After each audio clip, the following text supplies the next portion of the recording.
Very good morning dear students. આપણે last લેક્ચરમાં આયનીકરણ એન્થાલ્પી વિશે લર્ન કર્યું, જે ઇમ્પોર્ટન્ટ ટોપિક હતો. પહેલાં તો આયનીકરણ એન્થાલ્પી એટલે શું તે જોયું આપણે, કે વાયુરૂપ તટસ્થ પરમાણુની બાહ્યતમ કક્ષામાંથી એક ઇલેક્ટ્રોન દૂર કરવા માટે આપવી પડતી જરૂરી ન્યૂનતમ ઉર્જાના જથ્થાને આપણે આયનીકરણ એન્થાલ્પી કહીએ.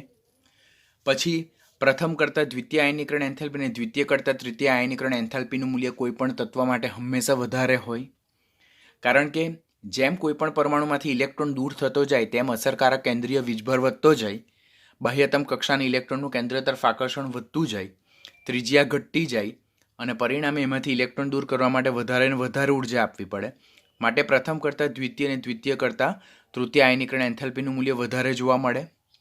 ત્રીજો પોઈન્ટ આપણે યાદ રાખવાનું, સમૂહમાં ઉપરથી નીચે તરફ જતાં સ્ક્રીનિંગ અસર વધતી જાય, પરમાણુય ત્રિજ્યા વધતી જાય, બાહ્યતમ કક્ષાના ઇલેક્ટ્રોનનું કેન્દ્રથી અંદર વધતું જાય, કેન્દ્ર પ્રત્યે આકર્ષણ ઘટતું જાય, માટે ઇલેક્ટ્રોનને દૂર કરવા માટે આપવી પડતી ઉર્જા ઘટી જાય. માટે સમૂહ 15માં ઉપરથી નીચે તરફ જતાં પરમાણુય ત્રિજ્યા જેમ વધતી જાય તેમ આયનીકરણ એન્થાલ્પી ઘટતી જાય. માટે સૌથી વધારે પ્રથમ આયનીકરણ એન્થાલ્પી નાઇટ્રોજનની હતી અને સૌથી ઓછી પ્રથમ આયનીકરણ એન્થાલ્પી બિસ્મથની હતી. દ્વિતીય અને તૃતીયમાં પણ એવું જ ટ્રેન્ડ હતું કે ઉપરથી નીચે તરફ જતાં આયનીકરણ એન્થાલ્પી ઘટવાનું વલણ દર્શાવતું હતું, પરંતુ દ્વિતીય અને તૃતીય આયનીકરણ એન્થાલ્પીમાં નાઇટ્રોજન, ફોસ્ફરસ, આર્સેનિક, એન્ટીમની કરતાં બિસ્મથની દ્વિતીય અને તૃતીય આયનીકરણ એન્થાલ્પી એક્સેપ્શનલી વધારે જોવા મળતી હતી, જે ઓલરેડી આપણી ટેક્સ્ટબુકમાં ઇન્ક્લુડેડ નથી, બટ જે ટેબલ જે છે ડેટાવાળો તેમાં મેન્શન કરેલું છે. ત્રીજો પોઈન્ટ એમ હતો કે આવર્તમાં ડાબીથી જમણી બાજુ તરફ જતાં અસરકારક કેન્દ્રીય વીજભાર વધતો જાય, પરમાણુય ત્રિજ્યા ઘટતી જાય, તેમ આયનીકરણ એન્થાલ્પીનું મૂલ્ય વધતું જાય. 14 કરતાં 15નું મૂલ્ય વધારે અને 15નું 16 કરતાં વધારે. આવર્તમાં ડાબીથી જમણી બાજુ તરફ જતાં આયનીકરણ એન્થાલ્પી વધે એટલે 14 કરતાં 15 તો વધારે છે તે તો માનવામાં આવે, પરંતુ એક્સેપ્શનલી સમૂહ 16 કરતાં પણ 15ની આયનીકરણ એન્થાલ્પી વધારે જોવા મળતી હતી પ્રથમ. એનું રીઝન શું જવાબદાર છે? આમ પ્રથમ આયનીકરણ એન્થાલ્પીની વિશે જો વાત કરીએ તો સમૂહ 14 કરતાં 15ની વધારે અને 15 કરતાં 16ની ઓછી. તેનું રીઝન તેમની સ્થાયી ઇલેક્ટ્રોનીય સંરચના, કે સમૂહ 15ના તત્વો જેની બાહ્યતમ કક્ષાની ઇલેક્ટ્રોનીય સંરચના NH2NP3 છે, જેમાં P કક્ષક અર્ધપૂર્ણ ભરાયેલી છે, મોર સિમેટ્રિકલ છે, સ્થાયી ઇલેક્ટ્રોનીય સંરચના છે, જેમાંથી એક ઇલેક્ટ્રોન દૂર કરવા માટે આપણે વધારે ઉર્જા આપવી પડે. જ્યારે સમૂહ 16ની ઇલેક્ટ્રોનીય સંરચના NH2NP4 છે, ઓલરેડી PXમાં 2 ઇલેક્ટ્રોન છે જેના વચ્ચે સ્ટ્રોંગલી રિપલ્ઝન જોવા મળે, તો એ ઇલેક્ટ્રોન જો સરળતાથી દૂર થાય તો NH2NP3 ઇલેક્ટ્રોનની સંરચના સરળતાથી પ્રાપ્ત થઈ જાય. માટે સમૂહ 16માંથી પ્રથમ ઇલેક્ટ્રોન દૂર કરવો સરળ છે. કોની કમ્પેરિઝનમાં? સમૂહ 15ની કમ્પેરિઝનમાં. માટે પ્રથમ આયનીકરણ એન્થાલ્પી એક્સેપ્શનલી સમૂહ 15 કરતાં 16ની ઓછી જોવા મળે.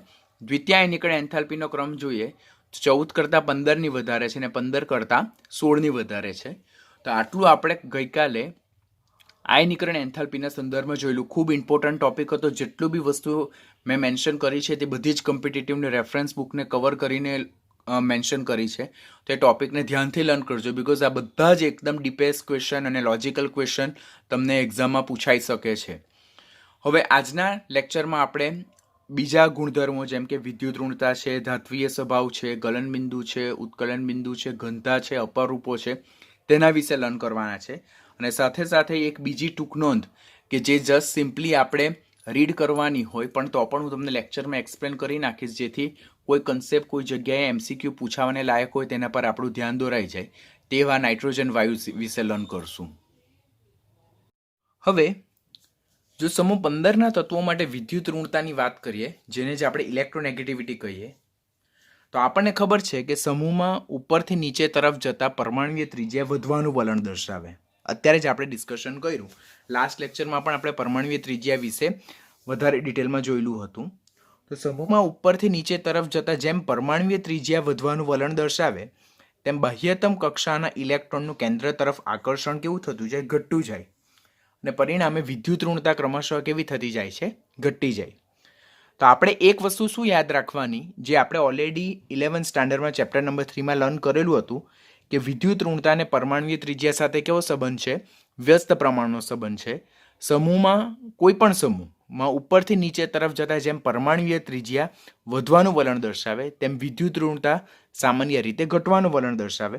સેમ ટ્રેન્ડ સમૂહ 15માં જોવા મળે કે સમૂહ 15માં પણ નાઇટ્રોજનથી બિસ્મથ તરફ જતા જેમ પરમાણુય ત્રિજ્યા વધવાનું વલણ દર્શાવે તેમ ક્રમશઃ જો વિદ્યુત ઋણતા કેવી થવાનું વલણ દર્શાવે, ઘટવાનું વલણ દર્શાવે છે. સમૂહના છેલ્લા બે તત્વો એન્ટીમની અને બિસ્મથ એક્સેપ્શનલી તેમની વિદ્યુત ઋણતા ક્રમશઃ કેવી જોવા મળે છે, સરખી જોવા મળે છે. તો અહીંયાથી આપણને ક્વેશ્ચન પૂછવામાં આવે કે સમૂહ 15માં કયા તત્વની વિદ્યુત ઋણતા સૌથી વધારે જોવા મળે? તો નાઇટ્રોજન. સૌથી ઓછી જોવા મળે તે એન્ટીમની અને બિસ્મથ. એ બંને ઓપ્શનમાંથી એક પસંદ કરવાનો હોય તો બિસ્મથની વિદ્યુત ઋણતા સૌથી ઓછી. પછી ત્રીજો ક્વેશ્ચન પૂછવામાં આવે સમૂહ 15માં ઉપરથી નીચે તરફ જતા વિદ્યુત ઋણતામાં શું ફેરફાર જોવા મળે? તો સમૂહ 15માં ઉપરથી નીચે તરફ જતા જેમ પરમાણુય ત્રિજ્યા વધવાનું વલણ દર્શાવે છે તેમ વિદ્યુત ઋણતા ક્રમશઃ ઘટવાનું વલણ દર્શાવે છે. તો ધેટ્સ ઇઝી. ખાલી આપણે આ એક એક્સેપ્શનલી યાદ રાખવાનું કે એન્ટીમની અને બિસ્મથની વિદ્યુત ઋણતા કેવી જોવા મળે છે, સમાન જોવા મળે છે. ધાત્વીય સ્વભાવ, જેને મેટાલિક નેચર કહેવામાં આવે. પહેલા તો ધાત્વીય સ્વભાવ એટલે શું? તો ધાત્વીય સ્વભાવ એટલે બાહ્યતમ કક્ષામાં રહેલા ઇલેક્ટ્રોનને દૂર કરીને ધન આયન બનાવવાની વૃત્તિ, જેને આપણે ધાત્વીય સ્વભાવ કહીએ. તે પણ આપણે 11th સ્ટાન્ડર્ડમાં ચેપ્ટર નંબર 3માં જોઈ ગયેલા છે. હવે આપણે જેમ સમૂહમાં ઉપરથી નીચે તરફ જઈએ છીએ તેમ પરમાણુય ત્રિજ્યા શું વલણ દર્શાવે છે? વધવાનું વલણ દર્શાવે. કેમ? તો ઓલરેડી લાસ્ટ લેક્ચરમાં જોઈ ગયા કે સમૂહમાં ઉપરથી નીચે તરફ જાય તેમ પરમાણુ ક્રમાંક વધે. પરમાણુ ક્રમાંક વધે એટલે નવો ઉમેરાતો ઇલેક્ટ્રોન નવા ઓર ઊંચા ઉર્જા સ્તરવાળી કક્ષકોમાં ઉમેરાય. બાહ્યતમ કક્ષાનું કેન્દ્રથી અંતર વધે. સ્ક્રીનિંગ અસર વધે એટલે બાહ્યતમ કક્ષાના ઇલેક્ટ્રોનનું કેન્દ્ર તરફ આકર્ષણ ઘટે. અસરકારક કેન્દ્રીય વીજભાર ઘટે. સ્ક્રીનિંગ અસર પ્રભાવી બને એટલે પરમાણુય ત્રિજ્યા વધવાનું વલણ દર્શાવે. અને જેમ પરમાણુય ત્રિજ્યા વધે તેમ બાહ્યતમ કક્ષાના ઇલેક્ટ્રોનનું કેન્દ્રથી અંતર વધવાનું છે અને કેન્દ્ર પ્રત્યે આકર્ષણ ઘટવાનું છે. તેથી બાહ્યતમ કક્ષામાં રહેલો જે ઇલેક્ટ્રોન છે તેને દૂર કરવાની અને ધન આયન બનાવવાની વૃત્તિ સમૂહમાં ઉપરથી નીચે તરફ જતા શું વલણ દર્શાવે છે? વધવાની વલણ દર્શાવે. ઇન શોર્ટ આયનીકરણ એન્થાલ્પી શું દર્શાવે છે? ઘટવાનું વલણ દર્શાવે છે. આમ સમૂહમાં ઉપરથી નીચે તરફ જતા જેમ પરમાણુય ત્રિજ્યા વધવાનું વલણ દર્શાવે તેમ ધાત્વીય સ્વભાવ ઘટવાનું વલણ દર્શાવે. બીજું આપણે એમ પણ યાદ રાખવાનું કે ધાત્વીય સ્વભાવ એ આયનીકરણ એન્થાલ્પીના કયા પ્રમાણમાં છે? વ્યસ્ત પ્રમાણમાં છે. ખ્યાલ આવે છે ને હું શું કહેવા માંગુ છું તે? ધાતુ સ્વભાવ એટલે શું? તો બાહ્યતમ કક્ષામાં રહેલો ઇલેક્ટ્રોનને દૂર કરીને ધન આયન બનાવવાની વૃત્તિ. સમૂહમાં ઉપરથી નીચે તરફ જતા શું થાય? પરમાણુય ત્રિજ્યા વધે. પરમાણુય ત્રિજ્યા વધવાથી શું થાય? બાહ્યતમ કક્ષાના ઇલેક્ટ્રોનના કેન્દ્રથી અંતર વધે એટલે કેન્દ્ર પ્રત્યે આકર્ષણ ઘટે. તો તેને બાહ્યતમ કક્ષાના ઇલેક્ટ્રોનને દૂર કરીને ધન આયનની બનાવવાની વૃત્તિ વધતી જાય. ઇન શોર્ટ આયનીકરણ એન્થાલ્પી ઘટતી જાય. અને જેમ આયનીકરણ એન્થાલ્પી ઘટતી જાય, પરમાણુય ત્રિજ્યા વધતી જાય, તેમ સમૂહમાં ઉપરથી નીચે તરફ જતા ધાત્વીય સ્વભાવ શું વલણ દર્શાવે? વધવાનું વલણ દર્શાવે. માટે સમૂહ 15માં જો જોઈએ આપણે તો નાઇટ્રોજન અને ફોસ્ફરસ સમૂહના પ્રથમ બે તત્વો અધાતુ એટલે તેઓ નોન મેટલ સ્વભાવ ધરાવે. આર્સેનિક અને એન્ટીમની અર્ધધાતુ, ઉપધાતુ, જેને જ આપણે મેટલાઇટ્સ ઓર સેમી મેટલ કહીએ. અને બિસ્મથ અને મોસ્કોવિયમ તો તેઓ ધાતુ સ્વભાવ ધરાવે, જેમને વિશિષ્ટ ધાતુ પણ કહેવાય. જેમાં મોસ્કોવિયમ જે છે તો તે રેડિયો સક્રિય ધાતુ તત્વ છે.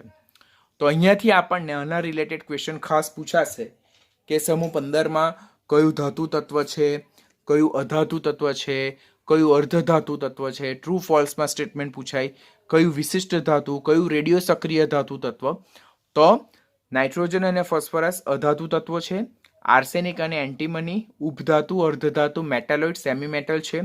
બિસ્મથ અને મોસ્કોવિયમ ધાતુ છે, મેટલ છે, જેમાં મોસ્કોવિયમ એ રેડિયો સક્રિય ધાતુ તત્વ છે.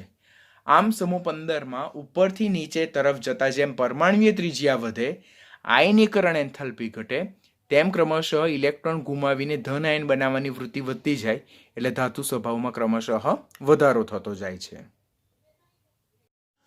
ગલન બિંદુ, જેને મેલ્ટિંગ પોઈન્ટ કહેવાય. સામાન્ય રીતે સમૂહમાં ઉપરથી નીચે તરફ જતા ગલન બિંદુ એ વધવાનું વલણ દર્શાવે છે. સામાન્ય વર્તણૂક એવી હોય છે, યાદ રાખજો. સામાન્ય વર્તણૂક યાદ રાખવાની. સમૂહમાં ઉપરથી નીચે તરફ જતા જેમ પરમાણુય દળમાં વધારો થતો જાય તેમ ગલન બિંદુ ક્રમશઃ વધવાનું વલણ દર્શાવે. પરંતુ સમૂહ 15માં જે છે તો ગલનબિંદુમાં કેવી વર્તણૂક જોવા મળે છે? અનિયમિત વર્તણૂક જોવા મળે છે. યાદ રાખજો, જ્યાં અનિયમિત વર્તણૂક હોય, એક્સેપ્શનલ બિહેવિયર હોય, ત્યાં આપણે ડેફિનેટલી કાન ખોલીને સાંભળવાનું, બીકોઝ એના રિલેટેડ જ ક્વેશ્ચન ખાસ ફોકસ થતા હોય. નાઇટ્રોજનથી આર્સેનિક તરફ જઈએ તેમ ગલનબિંદુ વધે છે. જો આપણે નાઇટ્રોજન, ફોસ્ફરસ અને આર્સેનિક એટલે પહેલા 3 તત્વોમાં જો જોઈએ તો ગલનબિંદુમાં સામાન્ય રીતે જે પ્રમાણે વધારો જોવા મળે તે પ્રમાણે વધારો જોવા મળે.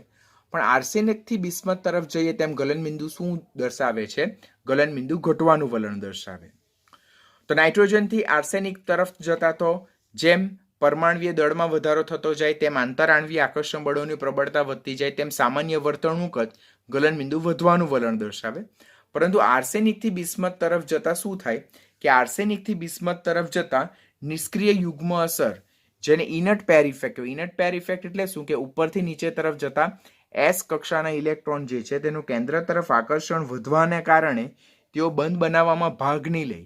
માટે તેઓ બંધ બનાવવામાં ભાગ નહીં લે એટલે બાહ્યતમ કક્ષા જે સમૂહ 15ના તત્વોને NH2 NP3 છે તેમાંથી NH2 will more attach to the nucleus while NP3 electron will easily remove and they will associate in a bond formation process. તો આમ આર્સેનિકથી બિસ્મથ તરફ જતા જેમ ડી અને એફ કક્ષકોનો ઉમેરો થતો જાય તેમ તેમ નિષ્ક્રિય યુગ્મ અસર, ઇનટ પેર ઇફેક્ટ પ્રભાવી બનતી જાય, જેને કારણે એન્ટીમની બિસ્મથમાં 5 સહસંયોજક બંધ બનવા જોઈએ તેની જગ્યાએ 3 સહસંયોજક બંધ બને. કેમ? કારણ કે નિષ્ક્રિય યુગ્મ અસર, ઇનટ પેર ઇફેક્ટને લીધે જે એસ કક્ષકના 2 ઇલેક્ટ્રોન છે જે કેન્દ્ર તરફ સ્ટ્રોંગ રીતે આકર્ષાયેલા છે, પ્રબળ રીતે જોડાયેલા છે, તે બંધ બનાવવામાં ભાગ નહીં લે. માટે બંધ બનાવવામાં એ લોકો જો 2 ભાગ નહીં લે તો બાહ્યતમ કક્ષામાં 5 ઇલેક્ટ્રોન છે NH2 NP3 ને તમે NH2 ના બંધ બનાવવામાં ભાગ નહીં લે તો હવે કેટલા ઇલેક્ટ્રોન ભાગ લેવાના? 3. તે કયા? NP3. તો એન્ટીમની અને બિસ્મથમાં જે ઇનટ પેર ઇફેક્ટ છે તે સ્ટ્રોંગ બને, એને કારણે 5 સહસંયોજક બંધ બનવાની જગ્યાએ 3 સહસંયોજક બંધ બને, જેને કારણે ઘન અવસ્થામાં તેમના પરમાણુ વચ્ચે કેવું બળ જોવા મળે? નિર્બળ આકર્ષણ બળ જોવા મળે. બરાબર. અને નિર્બળ આકર્ષણ બળને કારણે તેમના ગલનબિંદુ કેવા થાય છે? ગલનબિંદુ ઘટવાનું વલણ દર્શાવે. વધુમાં એન્ટીમની કરતા બિસ્મથનું કદ વધારે હોવા છતાં પણ ઘન અવસ્થામાં તેના પરમાણુ વચ્ચે નિર્બળ આંતરાણ્વીય આકર્ષણ બળ જોવા મળે, જેને કારણે એન્ટીમની કરતા બિસ્મથના ગલનબિંદુ ઘટવાનું વલણ દર્શાવે. તો ગલનબિંદુમાં સામાન્ય વર્તણૂક શું? પહેલા સામાન્ય વર્તણૂક યાદ રાખો. ગલનબિંદુમાં સામાન્ય રીતે ઉપરથી નીચે તરફ જતા ગલનબિંદુ સમૂહમાં વધવાનું વલણ દર્શાવે છે. એવું સામાન્ય વર્તણૂક ક્યાંથી ક્યાં? નાઇટ્રોજનથી આર્સેનિક તરફ. અને આર્સેનિકથી બિસ્મથ તરફ જોઈએ તેમ જેમ ડીએનએ અથવા એફ કક્ષકનો ઉમેરો થતો જાય, સ્ક્રીનિંગ અસર જે ઇનટ પેર ઇફેક્ટ છે તે નિષ્ક્રિય યુગ્મ અસર છે તે પ્રભાવી બનતી જાય, NH2 ઇલેક્ટ્રોન બંધ બનાવવામાં ભાગ નહીં લે, ફક્ત NP3 ઇલેક્ટ્રોન બંધ બનાવવામાં ભાગ લે, એને કારણે 5ની જગ્યાએ 3 સહસંયોજક બંધ, કોવેલેન્ટ બંધ બનવાનું વલણ દર્શાવે. અને આપણને ખબર છે જેમ કોવેલેન્ટ બંધની સંખ્યા વધારે તેમ ગલનબિંદુ વધારે, જેમ કોવેલેન્ટ બંધની સંખ્યા ઓછી તેમ ગલનબિંદુ ઓછા. તો 5ની જગ્યાએ હવે 3 કોવેલેન્ટ બંધ બનવાની વૃત્તિ વધતી જાય અને જેને કારણે ગલનબિંદુ ક્રમશઃ ઘટવાનું વલણ દર્શાવે છે. તો એનો સાચો ટ્રેન્ડ જોઈએ તો આપણે આ ટ્રેન્ડ કમ્પલસરી યાદ રાખવાની. It is important one. ઇનઓર્ગેનિકમાં તો આવા ટ્રેન્ડ જ ખાસ હોટ ફેવરેટ ક્વેશ્ચન હોય કે નાઇટ્રોજનથી આર્સેનિક તરફ જો સામાન્ય રીતે ગલનબિંદુ સામાન્ય વર્તણૂક જ વધવાનું વલણ દર્શાવે, પરંતુ આર્સેનિકથી બિસ્મથ તરફ ઘટવાનું વલણ દર્શાવે. માટે જો જોઈએ આપણે તો સૌથી વધારે ગલનબિંદુ સમૂહ 15માં કોનું છે? આર્સેનિકનું છે. અને સૌથી ઓછું ગલનબિંદુ કોનું છે? નાઇટ્રોજનનું છે. તો હવે ક્વેશ્ચન પૂછાય કે સમૂહ 15માં સૌથી વધારે ગલનબિંદુ કયા તત્વનું છે? તો આર્સેનિકનું ગલનબિંદુ સૌથી વધારે છે, જ્યારે નાઇટ્રોજનનું ગલનબિંદુ સૌથી ઓછું છે. જો આ ટ્રેન્ડની પૂછાય, મને આ કોઈ પણ વેલ્યુ યાદ નથી અને તમારે પણ આ કોઈ પણ વેલ્યુ યાદ નથી રાખવાની, but sequence you must have to learn, you must have to remember, you must have to recall many times because they are always asking increasing order, decreasing order, કોનું highest, કોનું lowest, કયો સાચો ક્રમ છે, કયો ખોટો ક્રમ છે. તેવા કોન્ટ્રાવર્શિયલ ક્વેશ્ચન જ્યારે આવશે તો ત્યારે જો તમે સિક્વન્સ પ્રોપરલી યાદ નહીં કરેલા હશે, મગઅપ નહીં કરેલા હશે તો ત્યારે તમારો ક્વેશ્ચન રોંગ થશે. સો બીવેર ઓફ ધેટ. બરાબર. એના માટે થોડુંક આપણે ચિંતા કરીને આપણે એ ટોપિકને પરફેક્ટલી યાદ રાખવાનું. નાઇટ્રોજનથી આર્સેનિક તરફ સામાન્ય રીતે વધવાનું વલણ દર્શાવે, આર્સેનિકથી બિસ્મથ તરફ ઘટવાનું વલણ દર્શાવે. ઇનટ પેર ઇફેક્ટ સ્ટ્રોંગ બને માટે આર્સેનિકના ગલનબિંદુ સૌથી વધારે, નાઇટ્રોજનના ગલનબિંદુ સૌથી ઓછા. અને જો આને કરેક્ટ ડિક્રીઝિંગ ઓર્ડરમાં લખીએ તો સૌથી પહેલા આર્સેનિકના, પછી એન્ટીમનીના, પછી બિસ્મથના, પછી ફોસ્ફરસના અને લાસ્ટમાં કોના આવશે? નાઇટ્રોજનમાં. માટે સમૂહ 15માં સૌથી વધારે ગલનબિંદુ આર્સેનિકનું અને સૌથી ઓછું ગલનબિંદુ કોનું જોવા મળે છે? નાઇટ્રોજનનું જોવા મળે છે. આ પણ ખાસ આપણે યાદ રાખવાનું. સામાન્ય રીતે સમૂહમાં ઉપરથી નીચે તરફ જતા બોઇલિંગ પોઈન્ટ વધવાનું વલણ દર્શાવે છે. બરાબર? તો અહીંયા પણ જો નાઇટ્રોજનથી એન્ટીમની એટલે નાઇટ્રોજન, ફોસ્ફરસ, આર્સેનિક અને એન્ટીમની, પેલામાં આર્સેનિક સુધી ગલનબિંદુ વધવાનું વલણ દર્શાવ્યું અને આર્સેનિકથી બિસ્મથ તરફ ગલનબિંદુ ઘટવાનું વલણ દર્શાવ્યું. ઉત્કલન બિંદુમાં શું યાદ રાખવાનું? એક પોઈન્ટ અગાડી નાઇટ્રોજનથી એન્ટીમની તરફ જતા ઉત્કલન બિંદુ વધવાનું વલણ દર્શાવે અને એન્ટીમનીથી બિસ્મથ તરફ જતા ઉત્કલન બિંદુ ઘટવાનું વલણ દર્શાવે છે. માટે સૌથી વધારે ઉત્કલન બિંદુ કોનું? એન્ટીમનીનું. અને સૌથી ઓછું ઉત્કલન બિંદુ કોનું? નાઇટ્રોજનનું. તો કરેક્ટ ટ્રેન્ડ શું છે? Nitrogen is less than phosphorus is less than arsenic, ત્યાર પછી બિસ્મથ ને ત્યાર પછી એન્ટીમની. મોસ્ટ ઇમ્પોર્ટન્ટ હા, યાદ રાખજો. ગલન બિંદુમાં નાઇટ્રોજનથી આર્સેનિક તરફ જતા વધે અને આર્સેનિકથી બિસ્મથ તરફ જતા ઘટે. ઉત્કલન બિંદુમાં નાઇટ્રોજનથી આર્સેનિક એન્ટીમની તરફ જતા વધે અને એન્ટીમનીથી બિસ્મથ તરફ જતા ઘટે. માટે ઉત્કલન બિંદુનો કરેક્ટ ટ્રેન્ડ આ છે. સાથે સાથે જો ઇન્ક્રીઝિંગ ડિક્રીઝિંગ ઓર્ડરનો જો ટ્રેન્ડ પૂછાય તો આ ટ્રેન્ડ તમારી ટેક્સ્ટબુકમાં પણ નથી અને આ ટ્રેન્ડ પણ તમારી ટેક્સ્ટબુકમાં નથી. તો હું જેટલા પણ એક્સ્ટ્રા ટ્રેન્ડ ઇનઓર્ગેનિક કેમિસ્ટ્રી માટે કરાવું તે પરફેક્ટલી કરતા જજો. Nitrogen is less than phosphorus is less than arsenic is less than bismuth and is less than antimony. માટે સૌથી વધારે ઉત્કલન બિંદુ સમૂહમાં એન્ટીમનીનું જોવા મળે અને સૌથી ઓછું ઉત્કલન બિંદુ કોનું જોવા મળે છે? નાઇટ્રોજનનું જોવા મળે છે. તો એ પોઈન્ટ આપણે ખાસ યાદ રાખવાનું. વધુમાં જો આપણે ઉત્કલન બિંદુ અને ગલન બિંદુને આવર્તની કમ્પેરિઝનમાં વાત કરીએ તો આવર્તમાં ડાબીથી જમણી બાજુ તરફ જતા ઉત્કલન બિંદુ ગલન બિંદુમાં ક્રમશઃ શું થતો જાય છે? ઘટાડો થતો જાય. આયોનિક કેરેક્ટરિસ્ટિક ઘટતું જાય, કોવેલેન્ટ કેરેક્ટરિસ્ટિક વધતું જાય. ગલન બિંદુ ઉત્કલન બિંદુમાં ક્રમશઃ ઘટાડો થતો જાય. માટે સમૂહ 14ના ઉત્કલન બિંદુ ગલન બિંદુ સમૂહ 15 કરતાં વધારે જોવા મળે. સમૂહ 15ના ઉત્કલન બિંદુ ગલન બિંદુ સમૂહ 16 કરતાં વધારે જોવા મળે. માટે આના બેઝ પર જો કોન્ટ્રાવર્શિયલ ક્વેશ્ચન પૂછાય તો સમૂહ 15ના ઉત્કલન બિંદુ ગલન બિંદુ સમૂહ 16 કરતાં વધારે છે, સમૂહ 14 કરતાં ઓછા છે. તો એ વિધાન સાચું કે ખોટું? તો એ વિધાન સાચું. સમૂહ આવર્તમાં ડાબીથી જમણી બાજુ તરફ જતા આયોનિક કેરેક્ટરિસ્ટિક જેમ ઘટતી જાય, સહસંયોજક લાક્ષણિકતા કોવેલેન્ટ કેરેક્ટરિસ્ટિક જેમ વધતી જાય તેમ ગલન બિંદુ ઉત્કલન બિંદુ ક્રમશઃ ઘટતા જાય. માટે 14 કરતાં 15ના ઓછા અને 15 કરતાં 16ના ઓછા સામાન્ય રીતે યાદ રાખવાનું. This is also important one. એલોટ્રોપ્સની જો વાત કરીએ, એલોટ્રોપ્સ જેને આપણે અપર રૂપો કહીએ, તો અપર રૂપો એટલે existence in more than one form. તો ટેક્સ્ટબુક પ્રમાણે જોઈએ આપણે તો ટેક્સ્ટબુકમાં એમ જ આપેલ છે કે સમૂહના નાઇટ્રોજન સિવાયના બધા જ તત્વો અપર રૂપો ધરાવે છે. આપણી ટેક્સ્ટબુકમાં એવી ડાયરેક્ટ લાઈન આપેલી છે. બરાબર? એટલે ટેક્સ્ટબુક પ્રમાણે જો જોઈએ તો ફક્ત સમૂહનું નાઇટ્રોજન તત્વ અપર રૂપો ધરાવતું નથી, પરંતુ હકીકતમાં કોઈ પણ રેફરન્સ બુકમાં જો તમે જોશો તો નાઇટ્રોજન અને બિસ્મથ બંને અપર રૂપો ધરાવતા નથી. જો ખાસ પોઈન્ટ યાદ રાખજો. This is controversial question. એટલે આમાં જો ક્વેશ્ચન પૂછાય તો બહુ તમારે શાંતિથી જવાબ આપવાનો રહેશે. ટેક્સ્ટબુક પ્રમાણે નાઇટ્રોજન અપર રૂપો ધરાવતું નથી અને હકીકતમાં નાઇટ્રોજન અને બિસ્મથ બંને અપર રૂપો ધરાવતા નથી. એટલે તમે મને એમ ક્વેશ્ચન કરશો કે સર જો નીટની એક્ઝામમાં એવો ક્વેશ્ચન પૂછવામાં આવે કે સમૂહ 15નું નીચેનામાંથી કયું તત્વ અપર રૂપો ધરાવતું નથી અને નાઇટ્રોજન અને બિસ્મથ બંને આપેલું હોય તો કોને મહત્વનું આપવાનું? તો ડેફિનેટલી આંખ બંધ કરીને નાઇટ્રોજન લખી દેવાનું. કેમ? કારણ કે નાઇટ્રોજન ટેક્સ્ટબુકમાં આપેલું છે કે અપર રૂપો ધરાવતું નથી. પણ જો એવું ઓપ્શન હોય કે nitrogen, bismuth, arsenic and A and B, that means nitrogen અને બિસ્મથ બંને અપર રૂપો ધરાવતા નથી, તો એ સ્ટેટમેન્ટ કેવું થશે? સાચું થશે. બટ જો નાઇટ્રોજન અને બિસ્મથ બેમાંથી કોઈ એકને જ પસંદગી આપવાની હોય તો ડેફિનેટલી ફાઇનલ એક્ઝામમાં એવો કોન્ટ્રાવર્શિયલ ક્વેશ્ચન નહીં પૂછાય, ને પૂછાય તો પણ આપણે કરેક્ટ ઓપ્શન કોને ગણવાનો? નાઇટ્રોજનનો, because it is totally given in textbook line કે સમૂહ 15નું નાઇટ્રોજન તત્વ અપરૂપો ધરાવતું નથી. વાસ્તવમાં બિસ્મથ પણ અપરૂપો ધરાવતું નથી, કારણ કે બિસ્મથ જે છે તે જુદી જુદી ઓક્સિડેશન અવસ્થા દર્શાવતું નથી. એ મોટાભાગે +3 ઓક્સિડેશન અવસ્થા જ દર્શાવે ઇનટ પેર ઇફેક્ટને લીધે, જે આવનારા લેક્ચરમાં હું સમજાવીશ તમને. માટે બિસ્મથ અપરૂપો દર્શાવતું નથી. ફોસ્ફરસ 3 અપરૂપો દર્શાવે. સફેદ ફોસ્ફરસ જેને જ હવામાં ખુલ્લો રાખતા હોય પીળા કલરમાં કન્વર્ટ થાય, જેને વ્હાઇટ ઓર યલો ફોસ્ફરસ કહેવાય. રાતો ફોસ્ફરસ જેને રેડ ફોસ્ફરસ કહેવાય. કાળો ફોસ્ફરસ જેને બ્લેક ફોસ્ફરસ કહેવાય, જેમાં આલ્ફા બ્લેક અને બીટા બ્લેક. આપણી ટેક્સ્ટબુકમાં આ ટોપિક બહુ ડિટેલમાં આપેલો છે, આપણે પણ ખૂબ ડિટેલમાં લર્ન કરશું.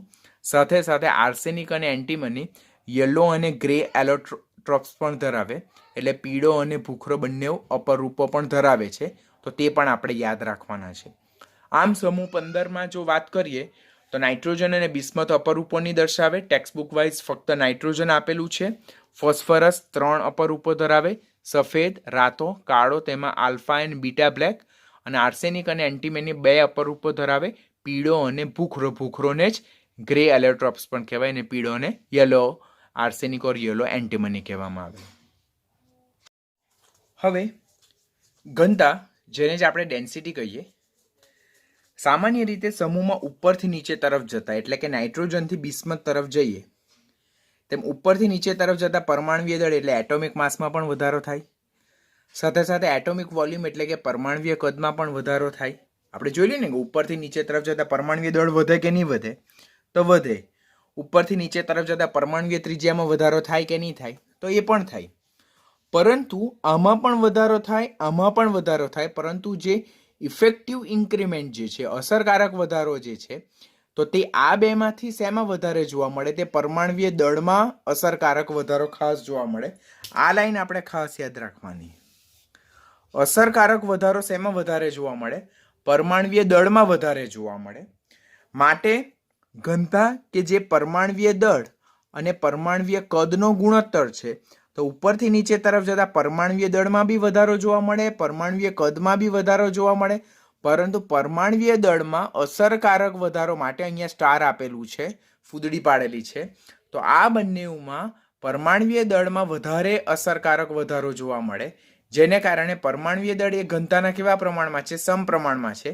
માટે સમૂહમાં ઉપરથી નીચે તરફ જતા પરમાણુય કદમાં પણ વધારો થાય, પરમાણુય દળમાં પણ વધારો થાય, પરંતુ અસરકારક વધારો પરમાણુય દળમાં વધારે થતો હોવાને કારણે ઉપરથી નીચે તરફ જતા ઘનતામાં શું થાય છે?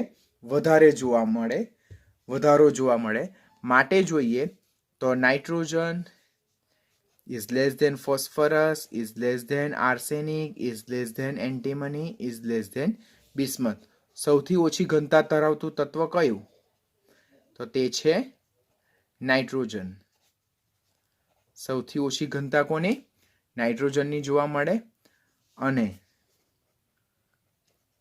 સૌથી વધુ ઘનતા કોની જોવા મળે? તો તે બિસ્મથની જોવા મળે. તો this all about the density. તો આની સાથે આજનો લેક્ચર આપણે ઓવર કરીએ છીએ. આજના લેક્ચરમાં આપણે સમૂહ 15નું આયનીકરણ એન્થાલ્પી, વિદ્યુત ઋણતા અને એની સાથે સાથે જે જુદા જુદા જે પરમાણુય ગુણધર્મો છે, ભૌતિક ગુણધર્મો છે, તેના વિશે વાત કરી છે. તો ટોપિકને ધ્યાનથી લર્ન કરજો, બિકોઝ આ ટોપિકમાં ઘણા બધા અસામાન્ય વર્તણૂક બી આવે, ઇરેગ્યુલર ટ્રેન્ડ પણ આવે, અને ટ્રેન્ડ ને બધું સામાન્ય તો આપણને યાદ રહી જાય, પરંતુ જે અનિયમિત વર્તણૂક છે તેને યાદ રાખવામાં આપણને વધારે વાર લાગે. તો લેક્ચરને ધ્યાનથી લર્ન કરજો please. Topic number 7.2 that is ડાયનાઇટ્રોજન, જેને N2 સ્વરૂપે લખવામાં આવે. આપણને ખબર છે કે ડાયનાઇટ્રોજન જે છે તો સામાન્ય તાપમાને વાયુ સ્થિતિમાં જોવા મળે. માટે ડાયનાઇટ્રોજનને હંમેશા મોટે ભાગે ગેસિયસ સ્ટેટમાં લખવામાં આવે. એની બનાવટ કેવી રીતે કરવામાં આવે? જો ડાયનાઇટ્રોજનની બનાવટ વિશે આપણે ડિસ્કશન કરીએ તો 2 પ્રકારની બનાવટ હોઈ શકે. એક છે ઇન્ડસ્ટ્રીયલ પ્રોડક્શન, એટલે વ્યાપારિક ધોરણે ડાયનાઇટ્રોજનનું ઉત્પાદન, અને સેકન્ડ છે લેબ પ્રિપરેશન એટલે પ્રયોગશાળામાં ડાયનાઇટ્રોજન વાયુ કેવી રીતે બનાવવામાં આવે ત્યારે. એટલે અહીંયાથી પહેલો જ ટ્વિસ્ટ ક્વેશ્ચન ટેક્સ્ટબુક લેવલનો એમ પૂછાય છે કે આપણને 4 બનાવટ ડાયનાઇટ્રોજન વાયુની જ આપેલી હોય, પરંતુ આપણને પૂછવામાં આવે કે નીચેનામાંથી ડાયનાઇટ્રોજન વાયુનું કયું ઔદ્યોગિક ઉત્પાદન દ્વારા કરવામાં આવે છે. ઓર બીજો ક્વેશ્ચન એમ પૂછાય કે નીચે આપેલી બનાવટમાંથી ડાયનાઇટ્રોજનની કઈ બનાવટ પ્રાયોગિક છે એટલે પ્રયોગશાળામાં જોવા મળે. તો આપણે ટેક્સ્ટબુકની જ બનાવટને ખાસ ધ્યાનથી લર્ન કરવાની અને યાદ રાખવાની કે કઈ પ્રાયોગિક બનાવટ છે એટલે કે પ્રયોગશાળામાં એચ્યુઅલ કરવામાં આવે, અને કઈ ઔદ્યોગિક બનાવટ છે એટલે કે ઇન્ડસ્ટ્રીમાં કરવામાં આવે. જ્યારે ડાયનાઇટ્રોજન વાયુને વિપુલ પ્રમાણમાં બનાવવો હોય તો ત્યારે તેનું ઇન્ડસ્ટ્રીયલ પ્રોડક્શન કરવામાં આવે, જેને વ્યાપારિક ઉત્પાદન કરવામાં આવેલું કહેવાય. હવે આના માટે આપણે એવા સોર્સિસ લેવા પડે કે જે આપણને બહુ ઓછી કોસ્ટમાં અવેલેબલ હોય. આપણને ખબર છે કે હવા જે છે તે જુદા જુદા વાયુનું મિશ્રણ છે, જેમાં ડાયનાઇટ્રોજનનું પ્રમાણ 78%, ઓક્સિજનનું પ્રમાણ 21% જોવા મળે. એટલે વાતાવરણમાં સૌથી વધારે પ્રમાણ નાઇટ્રોજનનું N2 ગેસ અને એના પછી ઓછું પ્રમાણ ઓક્સિજનનું 21% જોવા મળે. એટલે આવો જો હવાનો નમૂનો આપણે કલેક્ટ કરીએ, વિપુલ પ્રમાણમાં હવાનો નમૂનો ભેગો કરીએ, તો એમાં જુદા જુદા વાયુ મિશ્રણ હશે, તેમાં મેક્સિમમ N2 અને O2 જોવા મળશે. તો પહેલાં હવાનો નમૂનો ભેગો કરવામાં આવે છે જે મેજોરિટલી પ્રમાણમાં ડાયનાઇટ્રોજન વાયુ ધરાવે છે, અને એના પછી વધુ પ્રમાણમાં જે ધરાવે છે તે ડાયઓક્સિજન. તો પહેલાં હવાનું પ્રવાહીકરણ કરવામાં આવે એટલે એનું લિક્વિફિકેશન કરવામાં આવે. પ્રવાહીકરણ એ ઊંચા દબાણે નીચા તાપમાને કરવામાં આવે જેથી વાયુ મિશ્રણ જે છે તો તે પ્રવાહી મિશ્રણમાં કન્વર્ટ થશે. ત્યાર પછી એને ડિસ્ટિલેશન એસેમ્બલી એટલે કે નિસ્યંદન માટેના જે ફ્લાસ્ક જે છે, રાઉન્ડ બોટમ ફ્લાસ્ક, તેમાં લેવામાં આવે, જેમાં આ જે વાયુનું પ્રવાહી જે આપણે પ્રવાહીકરણ દ્વારા કર્યું તેનું વિભાગીય નિસ્યંદન એટલે કે ફ્રેક્શનલ ડિસ્ટિલેશન કરશું. વિભાગીય નિસ્યંદન કેવા પ્રવાહી મિશ્રણ માટે કરવામાં આવે કે જેમના ઉત્કલન બિંદુ વચ્ચે નજીવો તફાવત હોય ઓર એમના ઉત્કલન બિંદુ ઘણા નજીક હોય. તો પહેલા ડાયનાઇટ્રોજનનું વ્યાપારિક ઉત્પાદન કરવા માટે વાતાવરણમાંથી હવાનો નમૂનો ભેગો કરવામાં આવે, જેમાં ડાયનાઇટ્રોજન અને ઓક્સિજનનું પ્રમાણ વધારે છે. નાઇટ્રોજન 78% બાય વોલ્યુમ અને ઓક્સિજન 21% બાય વોલ્યુમ. તો તેનું પ્રવાહીકરણ કરવાથી જે વાયુ મિશ્રણ છે તે પ્રવાહીમાં રૂપાંતર પામશે, અને ત્યારબાદ એનું ફ્રેક્શનલ ડિસ્ટિલેશન એટલે વિભાગીય નિસ્યંદન કરવામાં આવે. પહેલો ક્વેશ્ચન અહીંયા જ આવશે કે ડાયનાઇટ્રોજનનું ઔદ્યોગિક ઉત્પાદનમાં હવાના નમૂનાનું શું કરવામાં આવે, પહેલા વિભાગીય નિસ્યંદન પછી પ્રવાહીકરણ કે પહેલા પ્રવાહીકરણ પછી વિભાગીય નિસ્યંદન. તો પહેલા વાયુનું પ્રવાહીકરણ કરવામાં આવે ને ત્યારબાદ એનું વિભાગીય નિસ્યંદન કરવામાં આવે. હવે ડાયનાઇટ્રોજન અને ડાયઓક્સિજન જે બંને પ્રવાહી મિશ્રણમાં છે તો તેમના ઉત્કલન બિંદુ નજીક છે. ડાયનાઇટ્રોજનનું ઉત્કલન બિંદુ 77.2 કેલ્વિન છે, જ્યારે ઓક્સિજનનું ઉત્કલન બિંદુ 90 કેલ્વિન છે. ડિગ્રી સેલ્સિયસમાં જોવો તો તફાવત ઘણો ઓછો આવશે. માટે ડાયનાઇટ્રોજન કે જેનું ઉત્કલન બિંદુ 77.2 કેલ્વિન છે, જે ઓછું છે, માટે તે ફ્રેક્શનલ ડિસ્ટિલેશન દરમિયાન સૌ પ્રથમ ઓછું ઉત્કલન બિંદુ પ્રવાહી જ વરાળમાં રૂપાંતર પામે. તો પ્રવાહી મિશ્રણમાં ડાયનાઇટ્રોજનનું ઉત્કલન બિંદુ ઓછું હોવાથી તે સૌ પ્રથમ બાષ્પીભવન પામે, વરાળ સ્વરૂપે રૂપાંતર પામે, બાષ્પ સ્વરૂપે રૂપાંતર પામે, અને એ જે ડાયનાઇટ્રોજનની બાષ્પ બને તેનું નિસ્યંદન કરવાનું, એને ઠંડી પાડવામાં આવે, કુલિંગ કરવામાં આવે, તો એમાંથી આપણને પ્રવાહી નાઇટ્રોજન વાયુ પ્રાપ્ત થાય. જ્યારે પાત્રમાં પ્રવાહી ઓક્સિજન જે છે કે જેનું ઉત્કલન બિંદુ 90 કેલ્વિન છે, જે વધારે છે, તો તે વધારે હોવાથી તે પ્રવાહી મિશ્રણમાં બાકી રહેશે. આમ વિભાગીય નિસ્યંદન દ્વારા આપણે નિયર અબાઉટ ઇક્વલ ઉત્કલન બિંદુ ધરાવતા પ્રવાહી નાઇટ્રોજન અને પ્રવાહી ઓક્સિજનને એકબીજાથી અલગ કરી શકીએ છીએ. તો વ્યાપારિક ઉત્પાદનમાં આપણે હવાનું પ્રવાહીકરણ અને વિભાગીય નિસ્યંદન કરવાનું, જેમાં ડાયનાઇટ્રોજનના ઉત્કલન બિંદુ 77.2 કેલ્વિન છે, જે ઓછા છે, માટે સૌ પ્રથમ વરાળમાં રૂપાંતર પામે, અને ત્યારબાદ એની જે વરાળ બને છે તેનું નિસ્યંદન કરવામાં આવે તો આપણે પ્રવાહી નાઇટ્રોજન પ્રાપ્ત કરી શકીએ. જ્યારે પ્રવાહી ઓક્સિજનના ઉત્કલન બિંદુ 90 કેલ્વિન જે છે તો તે વિભાગીય નિસ્યંદનના તાપમાને પ્રવાહી અવસ્થામાં જ બાકી રહેશે. તો આ રીતે ડાયનાઇટ્રોજન અને ડાયઓક્સિજનને એકબીજાથી સેપરેટ કરવામાં આવે છે. આ ઇન્ડસ્ટ્રીયલ પ્રિપરેશન હતી. લેબ પ્રિપરેશનમાં શું આવે? તો પહેલા તો પ્રયોગશાળાની બનાવટમાં પહેલી આવે ડબલ ડિકમ્પોઝિશન ઓફ એમોનિયમ ક્લોરાઇડ, એટલે કે એમોનિયમ ક્લોરાઇડનું દ્વિવિઘટન. એમોનિયમ ક્લોરાઇડનું જલીય દ્રાવણની જ્યારે સોડિયમ નાઇટ્રાઇટ સાથેની પ્રક્રિયા કરવામાં આવે તો ત્યારે આપણે ડાયનાઇટ્રોજન બનાવી શકીએ છીએ. હવે આ જે દ્વિવિઘટન પ્રક્રિયા જે છે તે આપણે ખાસ યાદ રાખવાની. પહેલા એમોનિયમ ક્લોરાઇડ જેનું સૂત્ર NH4Cl છે તેનું આપણે જલીય દ્રાવણ લીધું. તેની sodium nitrite, not nitrate, nitrate હોય તો અહીંયા NO3- આવશે, અહીંયા નાઇટ્રાઇટ છે એટલે NO2-. તો એમોનિયમ ક્લોરાઇડના જલીય દ્રાવણની સોડિયમ નાઇટ્રાઇટના જલીય દ્રાવણ સાથે પ્રક્રિયા થાય તો આ Na+ અને આ Cl- જોડાઈને સોડિયમ ક્લોરાઇડ બનાવશે અને આ એમોનિયમ આયન આ નાઇટ્રાઇટ આયન સાથે સંયોજાઈને એમોનિયમ નાઇટ્રાઇટ બનાવશે. આ બનતું એમોનિયમ નાઇટ્રાઇટ એ હાઈલી અનસ્ટેબલ છે, એટલે તરત જ એ ઊંચા તાપમાને એનું થર્મલ ડિકમ્પોઝિશન થાય અને એમાંથી ડાયનાઇટ્રોજન વાયુ છૂટો પડે જે પ્યોર સ્ટેટમાં હશે અને H2O છૂટો પડે. આમ પહેલાં એમોનિયમ ક્લોરાઇડના જલીય દ્રાવણની સોડિયમ નાઇટ્રાઇટના જલીય દ્રાવણ સાથે પ્રક્રિયા થતાં એમોનિયમ નાઇટ્રાઇટ અને સોડિયમ ક્લોરાઇડ બને. બનતો એમોનિયમ નાઇટ્રાઇટ અસ્થાયી હોવાથી તેનું ઉષ્મીય વિઘટન થઈને પ્યોર નાઇટ્રોજન છૂટું પડે. આ બંને પ્રક્રિયાનું જો આપણે ઓવરઓલ રિએક્શન જો રાઇટ કરીએ તો અહીંયાથી એમોનિયમ નાઇટ્રાઇટ અને અહીંયાથી એમોનિયમ નાઇટ્રાઇટ કટ થઈ જાય, એટલે ammonium chloride plus Na2 gives N2 gas plus 2H2O plus NaCl. This is overall reaction of the double decomposition of ammonium chloride. તો આ રિએક્શન ખાસ યાદ રાખવાનું. પહેલા સ્ટેપમાં એમોનિયમ નાઇટ્રાઇટ અને NaCl બને.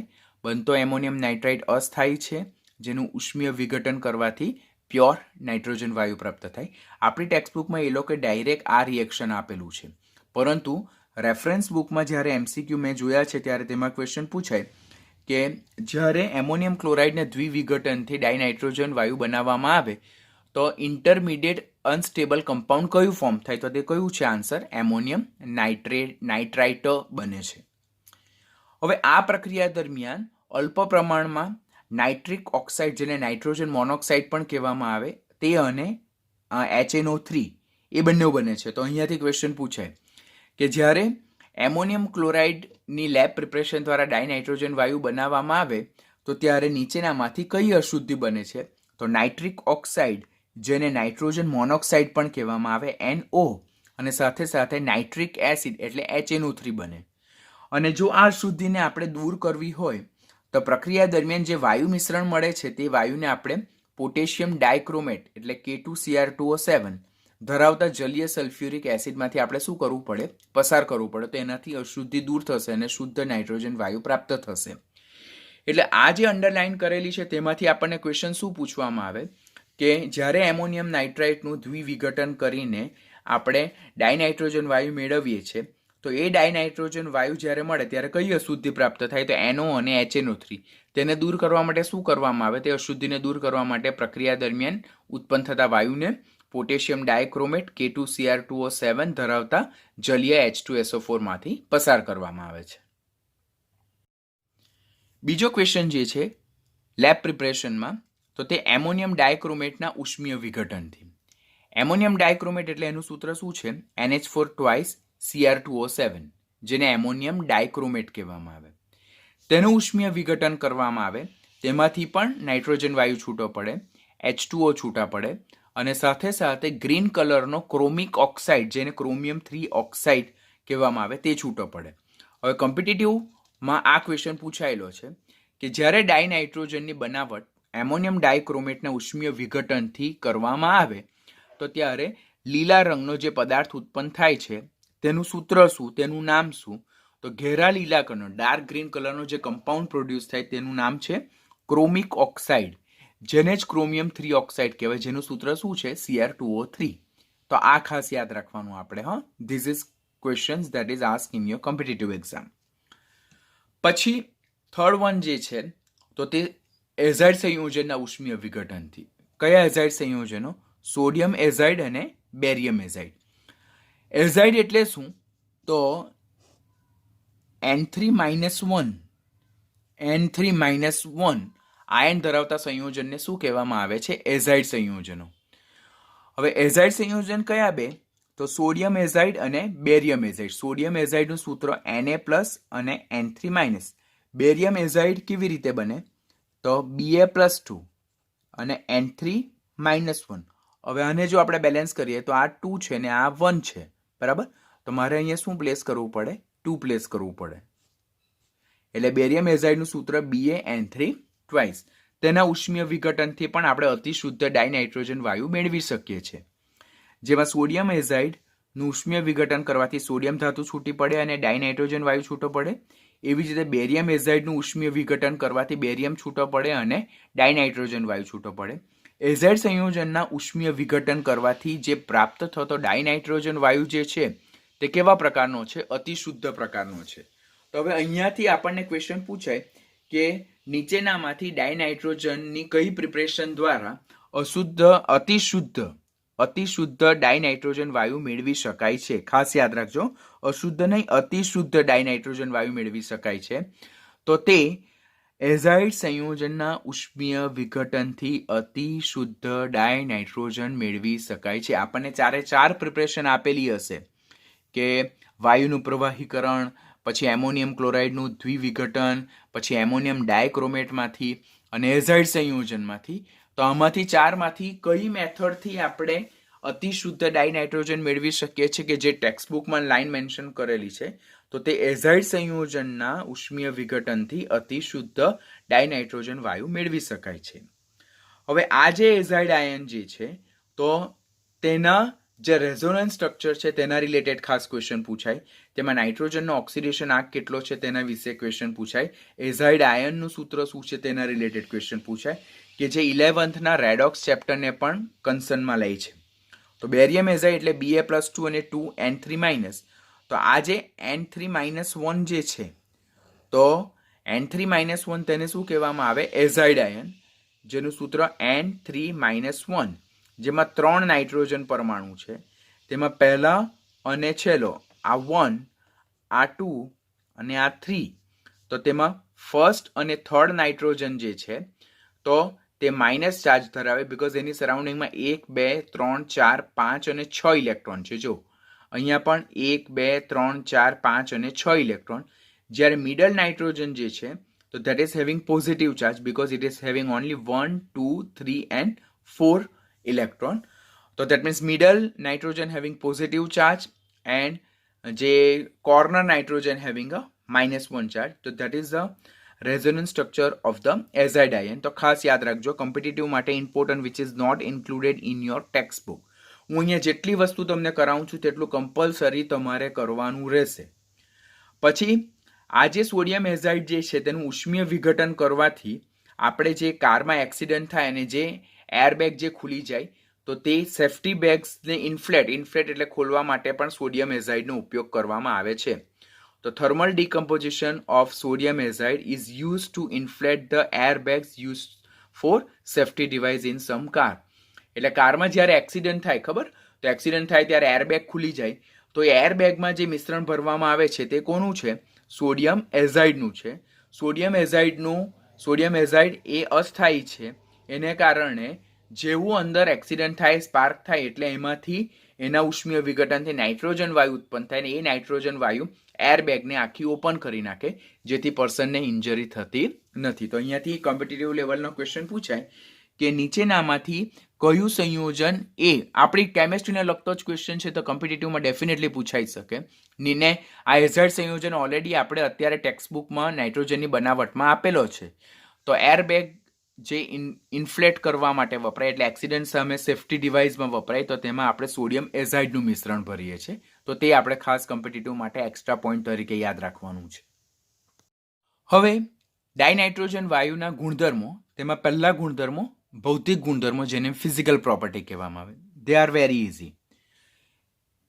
ડાયનાઇટ્રોજન વાયુ રંગવિહીન છે, વાસવિહીન છે, સ્વાદવિહીન છે અને બિનઝેરી છે. આપણને ખબર જ છે કે એનો કોઈ કેરેક્ટરિસ્ટિક કલર નથી, એની કોઈ કેરેક્ટરિસ્ટિક સ્મેલ નથી, એનો કેરેક્ટરિસ્ટિક ટેસ્ટ નથી, and it is a non toxic gas. તો પહેલો પોઈન્ટ યાદ રાખવાનું, સ્વાદવિહીન, રંગવિહીન, ગંધવિહીન અને બિનઝેરી વાયુ છે. તેના બે સ્થાયી સમઘટકો છે. તે કયા? 14N and 15N. તમને યાદ નહીં રહેશે. તમને એકદમ ટેક્સ્ટબુકનો જ ક્વેશ્ચન પૂછાય પણ આપણને યાદ નહીં રહે. 14-15 કે 15-16 કે 15-17 કે 14-13. તો આપણે ત્યારે કન્ફ્યુઝ થઈ ગઈએ. તો ડાયનાઇટ્રોજનના બે સ્થાયી સમઘટકો કયા છે જેને સ્ટેબલ આઇસોટોપ્સ ઓફ ડાયનાઇટ્રોજન કહેવાય? ધેટ ઇઝ 14N અને 15N. 14 એટલે કે 14 પરમાણુય દળ ધરાવતો નાઇટ્રોજનનો સમસ્થાનિક અને 15 પરમાણુય એટોમિક માસ ધરાવતો નાઇટ્રોજનનો સમસ્થાનિક. તો this two are stable isotope of dinitrogen gas. યાદ રાખવાનું. ડાયનાઇટ્રોજન વાયુ અધ્રુવીય છે. અધ્રુવીય છે એટલે નોન પોલર છે. તો આપણને ક્વેશ્ચન થાય સર શા માટે? તો આપણને ખબર છે કે કોઈ પણ અણુ કે જેમાં બંને પરમાણુ સમાન છે તો તે સમકેન્દ્રીય અણુ કહેવાય, હોમોજીનિયસ મોલેક્યુલ કહેવાય.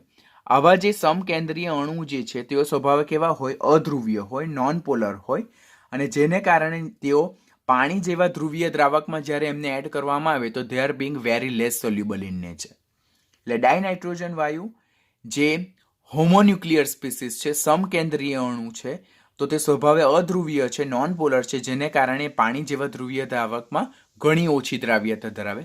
અને એ દ્રાવ્યતા કેટલી?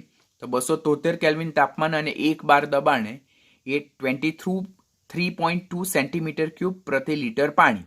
જેનો મતલબ શું થાય કે 0 ડિગ્રી સેલ્સિયસ તાપમાન અને 1 બાર દબાણે 1 લિટર પાણીમાં 23.2 સેન્ટીમીટર ક્યુબ ઓર 23.2 ml જેટલો ડાયનાઇટ્રોજન દ્રાવ્ય થાય. તો અહીંયાથી જ કોમ્પિટિટિવ લેવલના ક્વેશ્ચન પૂછાય આપણને કે નીચેનામાંથી ડાયનાઇટ્રોજનની પાણીમાં દ્રાવ્યતા વિશે કયું વિધાન સાચું? તો પહેલું વિધાન આપણને શું પૂછી શકે લોકો કે ડાયનાઇટ્રોજન ધ્રુવીય હોવાથી પાણીમાં સંપૂર્ણ દ્રાવ્ય છે. તો એ ખોટું. ડાયનાઇટ્રોજન એ હોમોન્યુક્લિયર સ્પીસીસ છે, સમકેન્દ્રીય અણુ છે, અધ્રુવીય ગેસ છે. તે પાણી જેવા ધ્રુવીય દ્રાવકમાં અલ્પ દ્રાવ્ય છે. કેટલી દ્રાવ્યતા?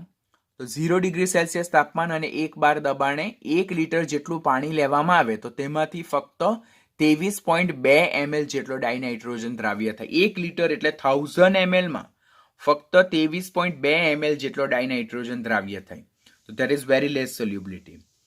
પછી ડાયનાઇટ્રોજન નીચા ઠાર બિંદુ અને નીચા ઉત્કલન બિંદુ ધરાવે. વેલ્યુઝ યાદ રાખવાના. અને સક્રિયકૃત ચારકોલ દ્વારા પણ એ અધિશોષણ પામે છે. So these are the points that you want any kind of explanation. But આપણે સાથે સાથે રીડ કરતા ગઈએ, સમજતા જતા ગઈએ ને સ્ટેટમેન્ટ આપણા કાનમાં પડે તો આપણે લોંગ ટર્મ માટે એને યાદ રાખી શકીએ છીએ. તો આ ભૌતિક ગુણધર્મો હતા. રાસાયણિક ગુણધર્મો, કેમિકલ પ્રોપર્ટી વિશે જો લર્ન કરીએ તો ડાયનાઇટ્રોજન જે છે તો તેમાં નાઇટ્રોજન વચ્ચે ટ્રિપલ બોન્ડ જોવા મળે. અને આ ટ્રિપલ બોન્ડ જે છે તેને બ્રેક કરવા માટે આપણે ખૂબ વિપુલ પ્રમાણમાં ઉર્જા આપવી પડે. એટલે ડાયનાઇટ્રોજન વાયુની ઊંચી બંધન એન્થાલ્પી, બોન્ડ ડિસોસિએશન એન્થાલ્પીને કારણે ડાયનાઇટ્રોજન વાયુ ઓરડાના તાપમાને કેવું છે? નિષ્ક્રિય હોય છે. એટલે અહીંયાથી ક્વેશ્ચન પૂછાય કે સામાન્ય તાપમાને ડાયનાઇટ્રોજન સક્રિય વાયુ છે. તો ખોટું. સામાન્ય તાપમાને ડાયનાઇટ્રોજન વાયુ નિષ્ક્રિય છે.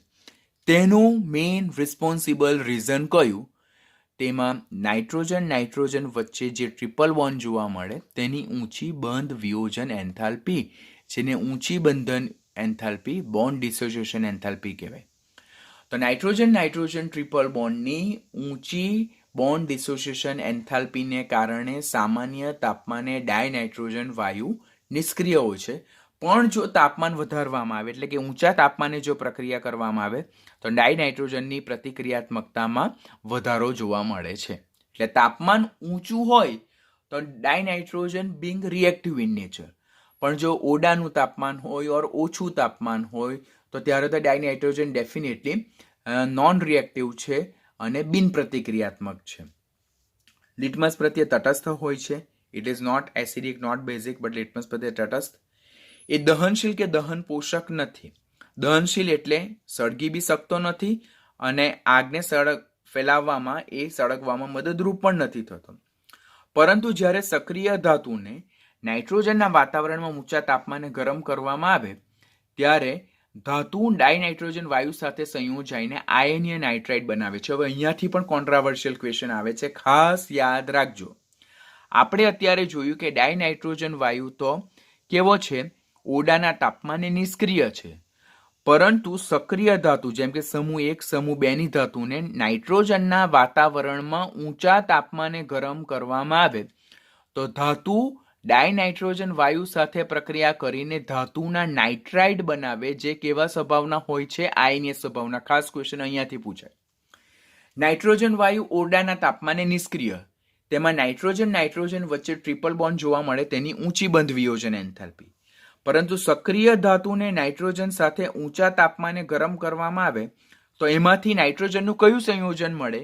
તેમાં નાઇટ્રોજનના નાઇટ્રાઇડ મળે, એટલે કે ધાતુના નાઇટ્રાઇડ મળે. આ ધાતુના નાઇટ્રાઇડ કેવા હોય? સ્વભાવે આયનીય હોય.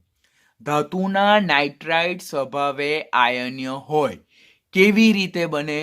સક્રિય ધાતુની ડાયનાઇટ્રોજન સાથે ઊંચા તાપમાને પ્રક્રિયા કરવાથી ધાતુના નાઇટ્રાઇડ મળે, જે સ્વભાવે આયનીય હોય. પરંતુ એક્સેપ્શનલ એલ્યુમિનિયમ નાઇટ્રાઇડ જે સ્વભાવે કેવું છે? સહસંયોજક સ્વભાવનું છે. તો ક્વેશ્ચન હવે પૂછાય, આપણને 4 નાઇટ્રાઇડ આપે, તેમાં એલ્યુમિનિયમ નાઇટ્રાઇડ બી આપે, તે સ્વભાવે કેવું છે? સહસંયોજક નાઇટ્રાઇડ. તો this is the thing that is not given in textbook, but you have to definitely remember for your competitive point of view. તો એલ્યુમિનાની નાઇટ્રોજન સાથે અને કોક સાથે ઊંચા તાપમાને પ્રક્રિયા થાય ત્યારે એલ્યુમિનિયમ નાઇટ્રાઇડ મળે, જે સ્વભાવે સહસંયોજક છે, અને આ પ્રક્રિયા દરમિયાન કાર્બન મોનોક્સાઇડ છે.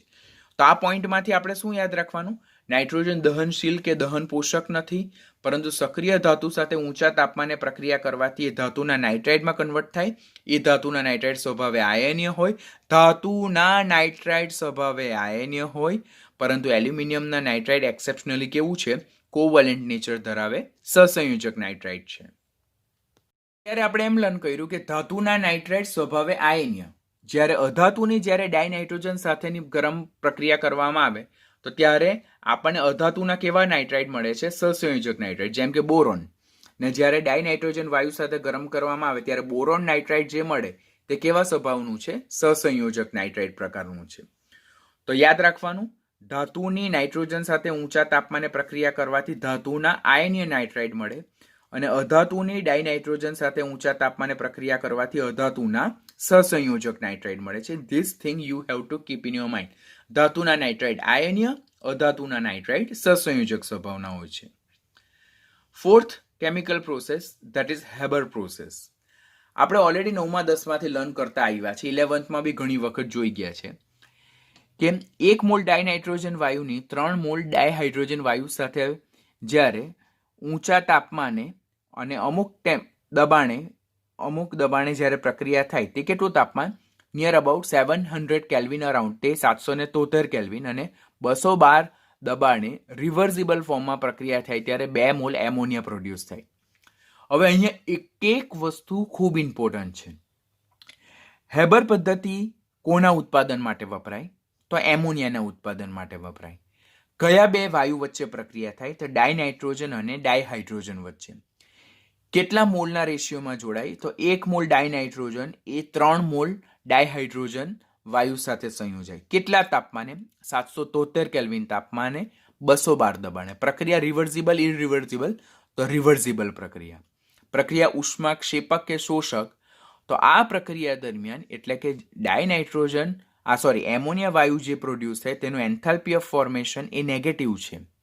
એટલે જ્યારે હેબર પદ્ધતિ દ્વારા એમોનિયા વાયુ ઉત્પન્ન થાય છે તો તે પ્રક્રિયા દરમિયાન ઉષ્મા શું થાય છે? મુક્ત થાય છે. The heat is evolved, and when heat is evolved, such kind of process is called as a exothermic reaction. તો હેબર પદ્ધતિ એ કોનું ઉદાહરણ છે? ઉષ્માક્ષેપક પ્રક્રિયાનું ઉદાહરણ છે. તો એના માટે એન્થાલ્પી ફેરફાર ડેફિનેટલી નેગેટિવ આવશે. Each and every point important છે. જેટલા એમસીક્યુ પૂછાય તે બધા જ અહીંયા હું તમારા ધ્યાનમાં લાવું છું. સ્ટેટમેન્ટ ધ્યાનથી સાંભળશો તો પણ એક્ઝામમાં તમને ડેફિનેટલી યાદ રહી જશે. એટલે ડાયનાઇટ્રોજન અને ડાયહાઇડ્રોજન 1:3 રેશિયોમાં 773 કેલ્વિન તાપમાને 212 દબાણે સંયોજાઈને 2 મોલ એમોનિયા પ્રોડ્યુસ કરે. પ્રક્રિયા દરમિયાન ઉષ્મા મુક્ત થાય છે, માટે ઉષ્માક્ષેપક એક્ઝોથર્મિક રિએક્શન છે. અર્લિયરના સમયમાં અહીંયા આયન ઉદ્દીપક તરીકે અને મોલિબ્લેડેનમ એ પ્રમોટર એટલે કે પ્રવર્ધક તરીકે વપરાતો હતો. પ્રમોટર એટલે શું? કે જે ઉદ્દીપકની સક્રિયતામાં વધારો કરે. ઓલરેડી આપણે સરફેસ કેમિસ્ટ્રીમાં લર્ન કરી ચૂક્યા છે. But that was used earlier. At present, હાલના સમયમાં ફેરસ ઓક્સાઇડ એટલે કે આયનના ઓક્સાઇડ ઉદ્દીપક તરીકે વપરાય, અને પોટેશિયમ ઓક્સાઇડ અને એલ્યુમિનાનું મિશ્રણ પ્રવર્ધક એટલે પ્રમોટર તરીકે વપરાય. તો હવે અહીંયાથી ક્વેશ્ચન શું પૂછાય કે હેબર પદ્ધતિમાં અર્લિયર કયો ઉદ્દીપક અને કયો પ્રમોટર વપરાતો હતો? તો આયન ઉદ્દીપક અને મોલિબ્લેડેનમ પ્રમોટર તરીકે વપરાતો હતો. હાલના સમયમાં આયનના ઓક્સાઇડ ઉદ્દીપક તરીકે વપરાય અને K2O અને Al2O3 નું મિશ્રણ એ પ્રવર્ધક તરીકે વપરાય. પ્રવર્ધક એટલે શું? કે જે ઉદ્દીપકની સક્રિયતા વધારે, ઉદ્દીપકની સક્રિયતામાં વધારો કરે છે, એની એક્ટિવિટીને એન્હાન્સ કરે છે. ડાયનાઇટ્રોજન જે છે તો તેમાં નાઇટ્રોજન વચ્ચે ટ્રિપલ બોન્ડ જોવા મળે, ઊંચી બંધ વિયોજન એન્થાલ્પી જોવા મળે. એને કારણે સામાન્ય તાપમાને બિન પ્રતિક્રિયાત્મક છે. પરંતુ જ્યારે તાપમાન વધારે ઊંચું હોય, લગભગ 2000 કેલ્વિન જેટલું, તો ત્યારે ડાયનાઇટ્રોજન એ ઓક્સિજન સાથે પ્રક્રિયા કરીને નાઇટ્રિક ઓક્સાઇડ બનાવે છે. બરાબર? તો ખાસ યાદ રાખવાનું કે ડાયનાઇટ્રોજન સામાન્ય તાપમાને કેવું બિન પ્રતિક્રિયાત્મક, પરંતુ તાપમાન જ્યારે ઊંચું જાય એટલે કે ઊંચા તાપમાન અરાઉન્ડ 2000 કેલ્વિન અરાઉન્ડ, ત્યારે વાતાવરણમાં ઓક્સિજન સાથે સંયોજાઈને નાઇટ્રિક ઓક્સાઇડ બનાવે છે. તો આપણે યાદ રાખવાનું કે વીજળીના ચમકારા થાય તો ત્યારે નાઇટ્રોજનના કયા ઓક્સાઇડ જનરેટ થાય? તો એ નાઇટ્રિક ઓક્સાઇડ જનરેટ થાય. બીકોઝ વીજળીના જ્યારે ચમકારા થાય તો એ વીજળીમાંથી જે સ્પાર્ક થાય તો that will create a too much high temperature કે જે વાતાવરણમાંના ડાયનાઇટ્રોજન અને ઓક્સિજનને એકબીજા સાથે પ્રક્રિયા કરવા માટે મજબૂર કરશે અને બંને વચ્ચે પ્રક્રિયા થાય. આમ આકાશમાં જ્યારે વીજળીના ચમકારા થાય ત્યારે ટેમ્પરેચર ખૂબ હાઈ જાય, જે ડાયનાઇટ્રોજન અને ડાયઓક્સિજન વાયુને એકબીજા સાથે પ્રક્રિયા કરવા માટે મજબૂર કરે છે. માટે વીજળીના ચમકારા જ્યારે થાય ત્યારે ખૂબ ઊંચું તાપમાન જવાને કારણે નાઇટ્રોજન અને ઓક્સિજન એકબીજા સાથે પ્રક્રિયા કરીને નાઇટ્રિક ઓક્સાઇડમાં જનરેટ થાય. આ પ્રક્રિયા સામાન્ય તાપમાને થતી નથી. આના રિલેટેડ પણ જેઈની એક્ઝામમાં એક વખત ક્વેશ્ચન પૂછાયેલો છે કે સામાન્ય તાપમાને નાઇટ્રોજન અને ઓક્સિજન એકબીજા સાથે સંયોજાઈને નાઇટ્રોજનના ઓક્સાઇડમાં રૂપાંતર પામે નહીં. ફક્ત ઊંચા તાપમાને જ નાઇટ્રોજન અને ઓક્સિજન વચ્ચે પ્રક્રિયા થઈને નાઇટ્રોજનના ઓક્સાઇડ જનરેટ થાય છે. બનાવટ આપણે કમ્પ્લીટ કરી, જેમાં આપણે ઇન્ડસ્ટ્રીયલ પ્રિપરેશન અને લેબ પ્રિપરેશન, ઔદ્યોગિક અને પ્રાયોગિક બનાવટ કમ્પ્લીટ કરી. ઔદ્યોગિક બનાવટમાં શું? હવાનું પ્રવાહીકરણ અને વિભાગીય નિસ્યંદન. અને લેબ પ્રિપરેશનમાં તો એમોનિયમ ક્લોરાઇડનું સોડિયમ નાઇટ્રાઇટના જલીય દ્રાવણ સાથે ડબલ ડિકમ્પોઝિશન, એમોનિયમ ડાયક્રોમેટનું વિઘટન કરવાથી, થર્ડ એઝાઇડ સંયોજનનું ઉષ્મીય વિઘટન કરવાથી. ત્યાર પછી આપણે ભૌતિક ગુણધર્મો જોયા, રાસાયણિક ગુણધર્મો જોયા, અને લાસ્ટ ટોપિક જે આપણે જોવા જઈ રહેલા છે that is the uses of dinitrogen gas. પહેલું તો એમોનિયા વાયુની બનાવટમાં હેબર પદ્ધતિ દ્વારા અત્યારે જ જોયું. કેલ્શિયમ સાયનેમાઇડ, ખાસ યાદ રાખજો, નીટમાં પૂછાયેલો ક્વેશ્ચન છે.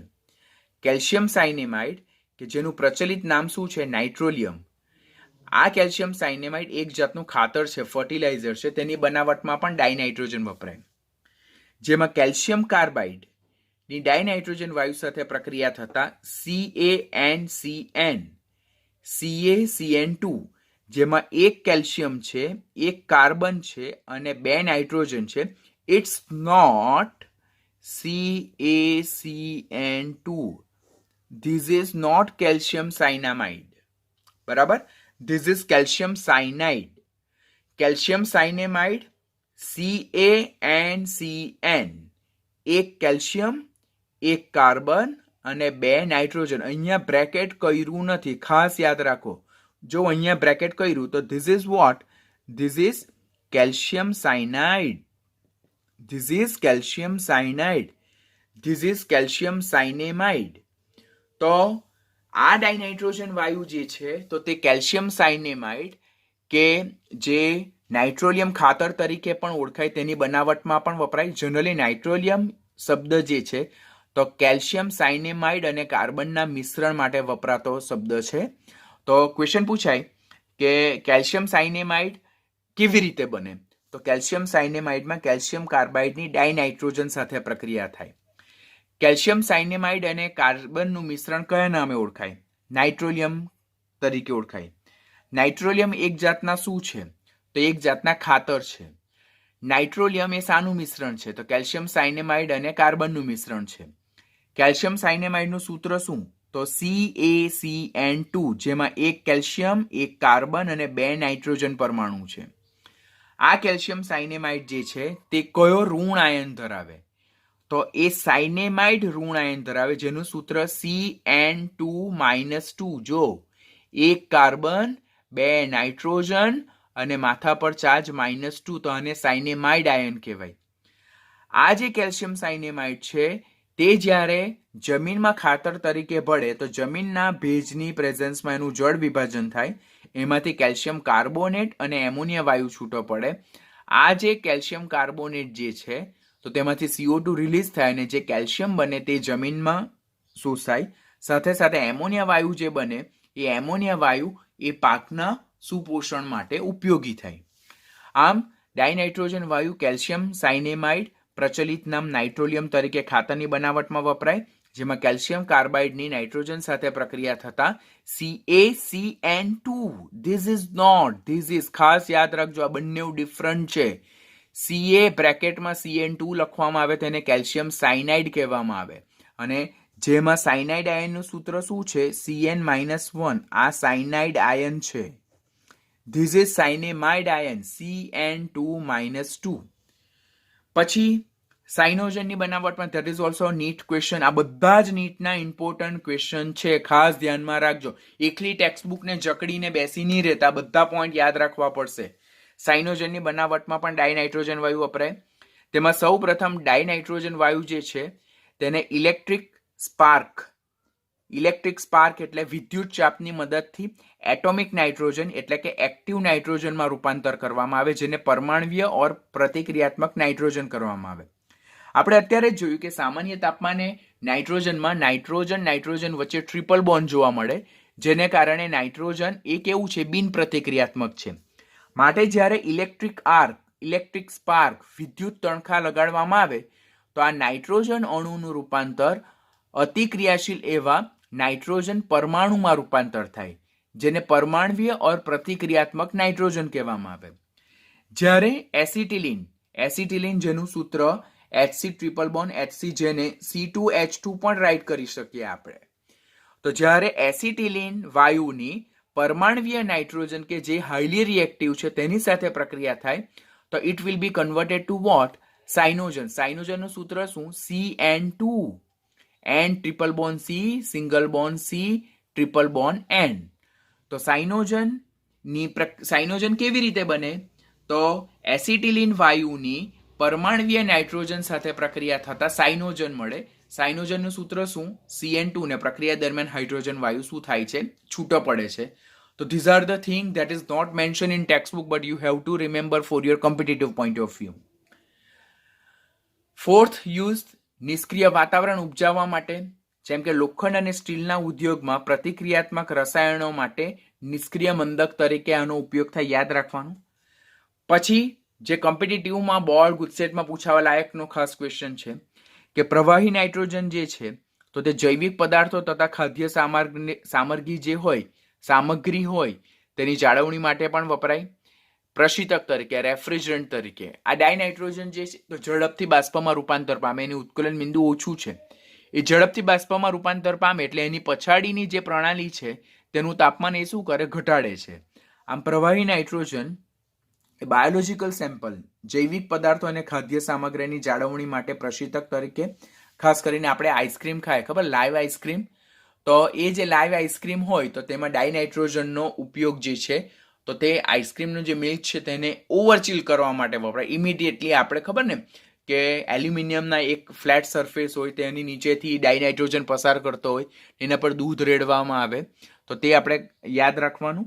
તો જૈવિક પદાર્થો અને ખાદ્ય સામગ્રીને જાળવણી માટે પ્રશીતક એટલે કે રેફ્રિજરન્ટ તરીકે કોનો ઉપયોગ થાય છે? પ્રવાહી નાઇટ્રોજનનો ઉપયોગ થાય છે.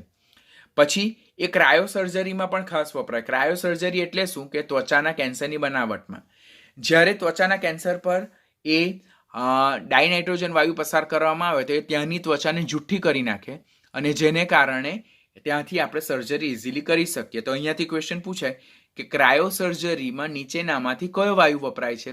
તો પ્રવાહી નાઇટ્રોજન વપરાય, સાથે સાથે હિલિયમ પણ વપરાય છે. બંને યાદ રાખવાનું. હિલિયમ અને ડાયનાઇટ્રોજન બંને ક્રાયોસર્જરીમાં વપરાય છે. તો આમ ડાયનાઇટ્રોજનના યુઝિસ ઘણા બધા છે. પહેલો, હેબર પદ્ધતિ દ્વારા એમોનિયા વાયુની બનાવટમાં. બીજું કેલ્શિયમ સાયનેમાઇડ જે નાઇટ્રોલિયમ ફર્ટિલાઇઝર છે તેની બનાવટમાં. ત્રીજું સાયનોજનની બનાવટમાં જેનું સૂત્ર છે CN2. ફોર્થ નિષ્ક્રિય વાતાવરણ ઉપજાવવા માટે. ફિફ્થ જૈવિક પદાર્થો અને ખાદ્ય પદાર્થોની જાળવણી માટે રેફ્રિજરન્ટ તરીકે પ્રશીતક તરીકે. અને એમાં જ 6 ક્રાયોસર્જરી એટલે ત્વચાના કેન્સરની બનાવટમાં નહીં પરંતુ સારવારમાં. ત્વચાના કેન્સરની સારવારમાં પણ એ ખાસ વપરાય, જેમાં હિલિયમ પણ એક વાયુ જે છે જે ક્રાયોસર્જરીમાં અગત્યનો ભાગ ભજવે છે. તો આની સાથે ડાયનાઇટ્રોજનના રિલેટેડ ટોપિક આપણો ઓવર થાય છે.